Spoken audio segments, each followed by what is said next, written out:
Hello दोस्तों, स्वागत है आपका आपके चैनल मूवीज़ वाला में। मैं आशा करती हूँ आप सब लोग अच्छे होंगे। तो जैसा कि आपने टाइटल देख ही लिया होगा, तो आज हमारी मूवी का टाइटल है श्रीकांत मूवी की स्टोरी हिंदी में। तो आइए चलिए शुरू करते हैं। तो दोस्तों, ये कहानी है एक ऐसे फिजिकली चैलेंज्ड बच्चे की जिसने हालात के आगे अपना सिर झुकाने से इनकार कर दिया और कोयले की खान में से एक तराशे हुए हीरे की तरह निकला, जिस तराशने वाली उसकी टीचर देविका थी। तो पहले सीन में हम देखते हैं कि श्रीकांत का जन्म एक मछलीपट्टनम नाम के गांव में होता है। जो पहले तो उसके पापा उसे देखकर बहुत खुश हो जाते हैं और वो चाहते थे वो बच्चा बड़ा होकर क्रिकेटर बने, इसलिए उन्होंने उसका नाम एक क्रिकेटर के नाम पर रखा था, श्रीकांत। पर जब उन्हें पता चला श्रीकांत देख नहीं सकता, वो सब बहुत दुखी हो गए और गांव वालों के कहने पर वो श्रीकांत को ज़मीन में दफनाने जाने लगे थे। तब श्रीकांत की माँ की ममता ने उन्हें ऐसा करने से रोक दिया। फिर कुछ साल बाद श्रीकांत का छोटा भाई स्कूल जाने लायक हुआ, तब श्रीकांत को भी उसके साथ स्कूल भेजा। श्रीकांत भले ही देख नहीं पाता था, फिर भी वह पढ़ाई में बाकी बच्चों से तेज था, इसलिए गांव के बच्चे कई बार उसे परेशान भी करते थे। पर श्रीकांत के मन में एक बात साफ थी कि वो न देखने की वजह से भाग नहीं सकते, इसलिए उन्हें लड़ना होगा। कुछ समय बाद श्रीकांत के मास्टर जी ने उसके बाबा को नेत्रहीन बच्चों के लिए स्पेशल स्कूल के बारे में बताया, जो हैदराबाद में था और वहाँ फीस भी नहीं लगती थी। अब श्रीकांत के आगे की पढ़ाई वहाँ पर हुई। वहाँ पर उनको एक देविका नाम की स्पेशल एजुकेटर मिली, जिन्होंने उनका बिल्कुल यशोदा मैया की तरह ख्याल रखा। श्रीकांत वहाँ के बच्चों में बहुत होशियार थे, उन्हें चेस में भी महारत हासिल थी और वह पढ़ाई में भी होशियार थे, इसलिए उन्हें हेड बॉय बना रखा था। एक दिन उनके स्कूल में एनुअल फंक्शन था, जहां पर उस स्कूल के ट्रस्टी भी आए थे। वहां पर श्रीकांत ने अपने स्कूल वालों की शिकायत लगा दी कि वहां चिकन बनाया तो जाता है मगर उन्हें कभी परोसा नहीं जाता। इस बात से नाराज़ होकर उन्हें स्कूल से निकाल दिया। अब उनके पास चिक भी नहीं थी, तो वो ट्रैफिक में गिरते गिरते एक किनारे पर पहुंच गए। जब ये बात देविका मैडम को पता चली, तो वो तुरंत श्रीकांत को ढूंढकर अपने घर ले आई और उनकी जिम्मेदारी अपने कंधों पर ले ली। अब देविका टीचर ने श्रीकांत का एडमिशन नॉर्मल स्कूल में करा दिया और पढ़ाई के लिए वो टेप रिकॉर्डर में लेक्चर रिकॉर्ड करके रख देती थी, जिससे पढ़कर श्रीकांत ने 10th में 96% मार्क्स अचीव किए।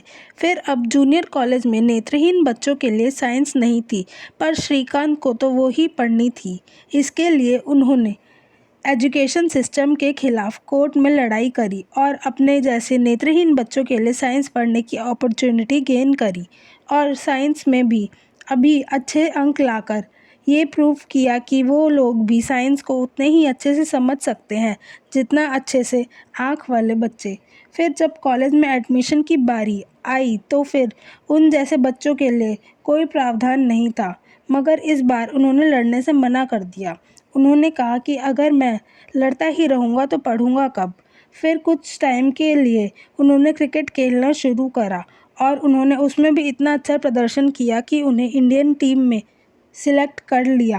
पर तब देविका टीचर ने उन्हें समझाया कि अगर उन्हें पढ़ना है तो वो विदेश की यूनिवर्सिटी में अप्लाई कर सकते हैं, पर इसके लिए उन्हें क्रिकेट छोड़ना पड़ेगा। जिसके बाद हम देखते हैं कि उनका एडमिशन MIT में स्कॉलरशिप के साथ हुआ और फिर वो बॉस्टन के लिए एयरपोर्ट पहुंचे।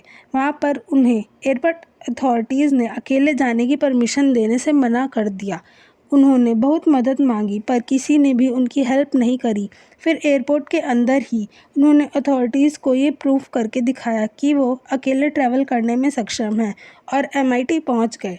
फिर वहाँ पर उन्होंने कई दोस्त बनाए। वहाँ पर उन्होंने बहुत सी नई चीज़ें ट्राई करी, जैसे कि बेसबॉल, और उनमें भी उन्होंने खूब नाम कमाया।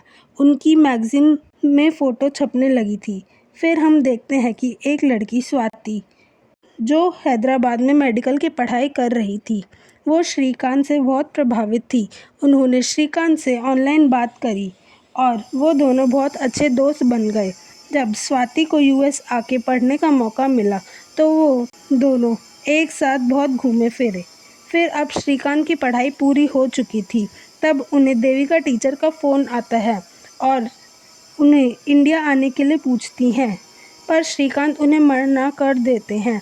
लेकिन जब उनकी बात स्वाति से होती है तो वो कहती हैं कि इंडिया में बहुत से लोग हैं जो आगे नहीं बढ़ पा रहे हैं, लेकिन तुम उनकी मदद कर सकते हो।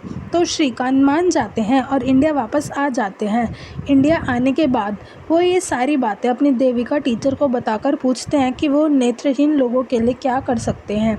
तो उनकी टीचर कहती है हम उन्हें कंप्यूटर की नॉलेज दे सकते हैं। फिर वो लोन लेकर ब्लाइंड्स के लिए कंप्यूटर सेंटर सेटअप कर लेते हैं और उन्हें कंप्यूटर की सारी स्किल्स तो सिखा देते हैं, फिर भी उन सबको कोई नौकरी नहीं देता। फिर वो डिसाइड करते हैं कि वह उनको जॉब अपॉर्चुनिटीज़ प्रोवाइड भी कराएंगे, जिसके लिए वो रिसाइकल वेस्ट से पेपर बनाने की फैक्ट्री खोलने का प्लान करते हैं।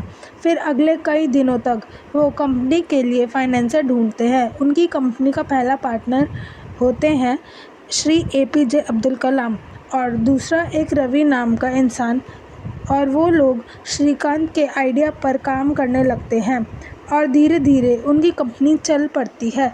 वैसे मैं बता दूं, उनकी कंपनी का नाम था बोलेंट, जिसका क्रेडिट सब रवि को देने लगते हैं। यह सब श्रीकांत को अच्छा नहीं लगता। अब वो सबके साथ रूडली बिहेव करता है। अब वो चाहता है उसे अवार्ड मिले, पर रवि कहता है मुझे नहीं लगता ऐसा कुछ होगा।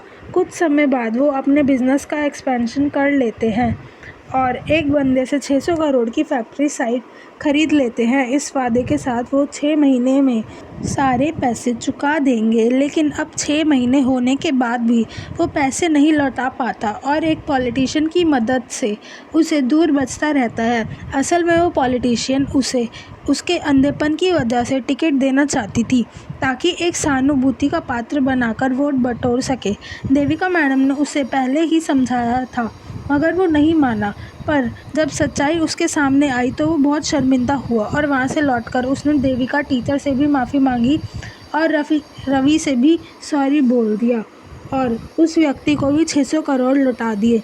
अब सब सही हो चला था और एक दिन श्रीकांत को स्पेशल कैटेगरी में अवार्ड देने के लिए बुलाया जाता है, मगर श्रीकांत वहां जाकर वो अवार्ड लेने से मना कर देता है। वो कहता है कि मैं अवार्ड ज़रूर लूँगा, पर तब आप मेरे को नॉर्मल कैटेगरी में अवार्ड देंगे। इसी के साथ हमारी मूवी ख़त्म हो जाती है। तो दोस्तों, कैसी लगी आपको एक्सप्लेनेशन, प्लीज़ कमेंट करके बताएं और वीडियो को लाइक और चैनल को सब्सक्राइब करना ना भूलें।